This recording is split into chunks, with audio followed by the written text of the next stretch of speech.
And so while great fortunes are being amassed at various parts of our country, and while the 1%'s getting more money, and while they're trying to create tax and trade and all kinds of policies to even do more, our government goes starving and they even shut it down. And so I got some attention from the right-wing press when I said it's not that Americans don't have money, it's just that the government doesn't have any. They kind of made hay out of that. I'm not ashamed of saying that. I'll say it again. I hope they, I hope they heard me. Anyway, now let's talk about what we're here to talk about. I have good news for you. Good news is that we have now 18 co-sponsors of the Inclusive Prosperity Act. The Financial Transaction Tax Bill we just added John Sarbanes as a co-sponsor.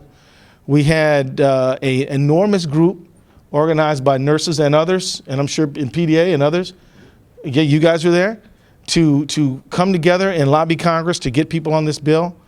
And I think that the work that you guys did on that was awesome.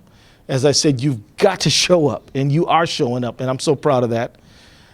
This is a bill, just a common sense bill. It was law up until 1966. We had a transactions tax.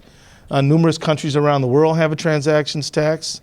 And after the American people bailed out Wall Street, it makes only sense that Wall Street would try to help the American people as we provide the best environment in the world for them to make money in through the United States government. And so this transactions tax, as we are now entering into real discussions about budget issues, the Inclusive Prosperity Act becomes a good way to fund the needs of our government. $350 billion some dollars to be collected from this tax every year, which literally we wouldn't be cutting Head Start, WIC. We wouldn't be cutting basic research to combat Alzheimer's and Parkinson's. We would be funding the needs of the American people. We wouldn't have bridges falling down as they did in my district 5 years ago and water mains bursting, and we would have 21st century infrastructure if we could get these folks to do their good part. So the bill is moving. Just to recap everybody, a very tiny tax, sales tax on stock trades, derivatives, and bonds, and would do a lot of good. Wouldn't hurt you with your 401k. But would slow down the churning, and very expert watchers of Wall Street all agree that this algorithmic based trading creates flash crashes and other sort of anomalies which are bad for our country. So that's going on, and thank you for consistently asking me about the Inclusive Prosperity Act, because we're in this thing for the long haul, right? It's not like we introduce a bill and, that was then, no. We're going to stick with it, we're going to stay with it, and we're going to keep with it. Let me also, if I may, turn to another critical topic that's in front of us right now, and that is the Trans-Pacific Partnership, and along with it, something called Fast Track Authority or Trade Promotion Authority. This is an issue that every progressive in America, every person, even conservatives, better be worried about. This is another trade deal, folks. One not unlike NAFTA, maybe even only worse, except for the Trans-Pacific Partnership includes more countries and covers more sectors of the economy than NAFTA, which is why some people refer to it as NAFTA on steroids. And it affects nearly every industry in the United States. But it's not just labor and employment that it affects. It also has to do, could potentially ban Buy America provisions. It also has something referred to as one-point inspection, which means that if after the food that somebody wants to export to the United States is inspected in the home country, then it is, for all intents and purposes, inspected till it lands on your plate. That means, so if you get a country like Vietnam, which has had food safety issues, and their food they're exporting here has been stopped like over 200 times, you can imagine that could be a real problem. Oh, and by the way, it would require that higher drug prices be assessed on countries that the United States sends drugs to. they'd have to pay U.S. drug prices. Now, how would people in the world who need HIV, antiretroviral drugs, be able to afford them? We've been through this, and it was wrong and immoral, and we did it, and we stopped it. Now we're going to have to stop it all over again if this thing passes through. Let's just prevent it from being passed. And then the other companion of the TPP is Trade Promotion Authority. Now, Congress is asked to waive its constitutional right to amend the bill. I mean, how in the world can a deliberative body tasked with formulating the best legislation that we can give up its right to amend the bill? It would just be an up or down vote. And it would be shortly after the Trans-Pacific Partnership Bill was introduced. I'm a hard no on it. And I'm hoping that everybody in the PDA family is too, and tell the story, because you run into people and they don't know about TPP.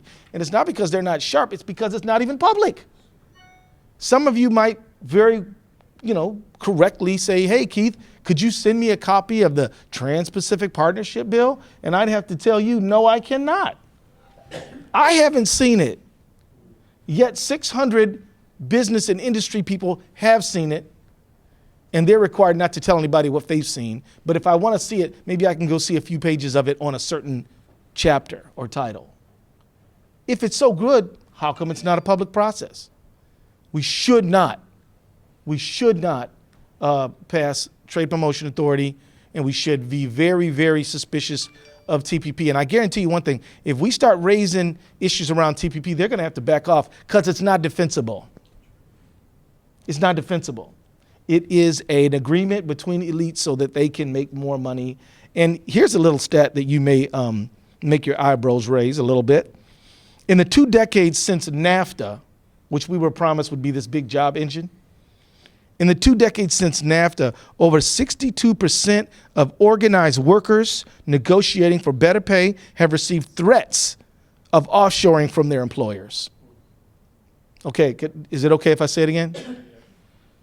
In the 2 decades since NAFTA, over 62% of organized workers negotiating for better pay have received threats of offshoring from their employers. So basically what NAFTA allows domestic employers to do is to press down wages and conditions for American workers.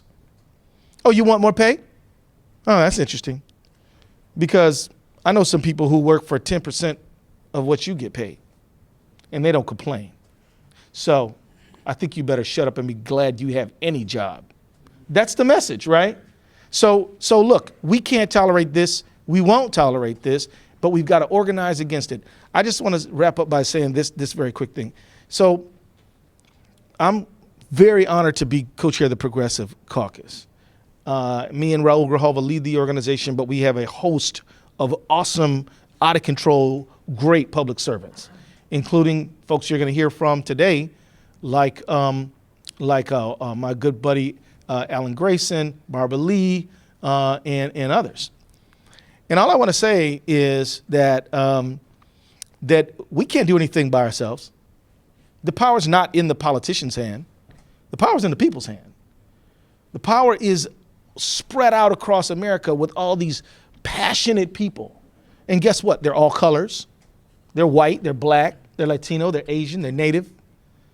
They're all ages. Some are 80, some of them are 8, some are 18. And guess what? Some are civilians, some are in the military. Some of them are straight, some of them are gay, some of them are bisexual, some are transgender. They are the rich, beautiful diversity that is this country, but they're unified in one thing: their belief that in America that we should have liberty and justice for all. They're unified in that way, which is the most important way. But freedom isn't free, and if you want to make this country the country that it can be and should be, you're going to have to roll up your sleeves, put your shoulder to the wheel, and have some real grit.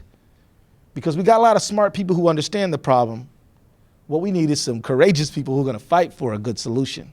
And I know that's who we're surrounded by today, and that's what Tim Carpenter represents in my mind. So thanks for listening, you guys. I'll be happy to answer any questions.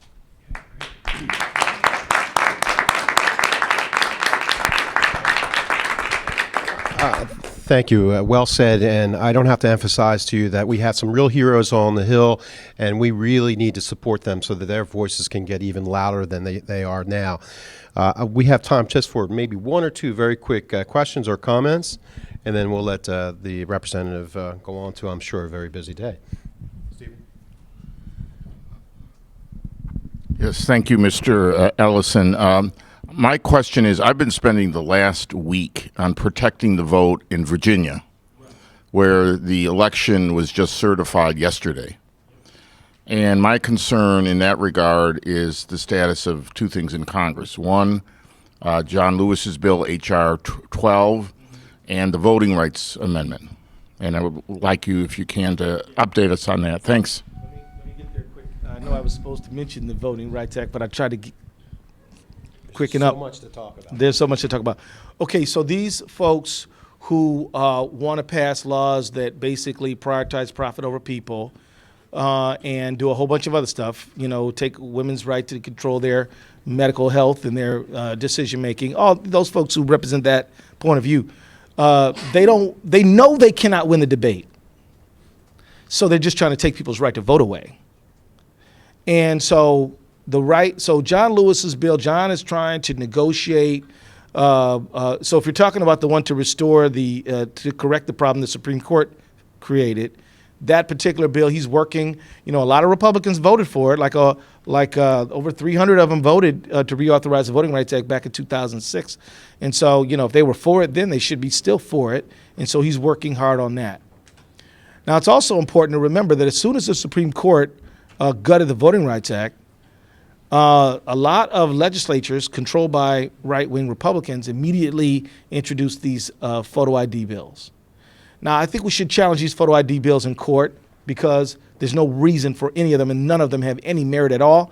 And don't be fooled. Saying that they're going to give you a free ID is no solution at all. It's just wrong. But you should know something. In Minnesota, we had one of these things on the ballot, and we defeated it. And the way we did it is first we thought we could defeat it. We didn't calculate the odds. We just said it was wrong, so we're going to fight it. So and guess what? We beat it. Here's how we beat it. When we would call people, once we told them that it was going to be expensive, once we told them that it was going to exclude veterans and seniors, once we told them it was going to exclude people, once we told them the facts, people said, oh, well, I'm not voting for that. Because they know it. They poll tested these photo IDs. They know it has a level of gut level appeal because it's just, oh, well, I showed my ID at the grocery store, so why not? Well, you know what? That is not what this is about. This is about voter suppression, pure and simple. Don't back down. Fight back. So I wish I could go into more time, but we're limited. So sorry about that. Joseph had his hand up. So one more question from Joseph and real quick from Rick. Okay. We have one mic. This is more a comment than a question. When we talk about TPP, the debate really has failed to look at its strategic role. This is in large measure about containing China, excluding them, creating what they call a docking agreement that would force China to come in on our terms if and when it ever does, and to appreciate that it's linked with the negotiation of the EU-US free trade agreement. And the idea is to put the United States at the head of the world's two largest free trading agreements, about 70% of world trade, as a way both to leverage China and to have more resources for its militarism, which is already out of control. So I think this is a part of the TPP debate that we have to look at and not look at it as if it is not impacting the rest of the world. Well, I do appreciate you broadening the conversation. I think it's important to put that out there, but there's got to be a better way, right? Because if that's their strategic goal is to try to manage China, first we should question whether this is the right way to manage China. And then we should ask, why should we sacrifice the best interests of the American people to do that? In fact, why are the people who say that we're doing this to manage China are saying they're doing it for the benefit of the American people at the expense of the American people? So that's kind of paradoxical, but thank you for broadening the conversation. I am aware of those considerations. And in terms of the Atlantic Free Trade Agreement, Europe actually has some pretty good stuff for the environment and workers and stuff like that. Are we then going to import the stuff we do here, which is not that hot for workers and the environment? I don't know. I hope not.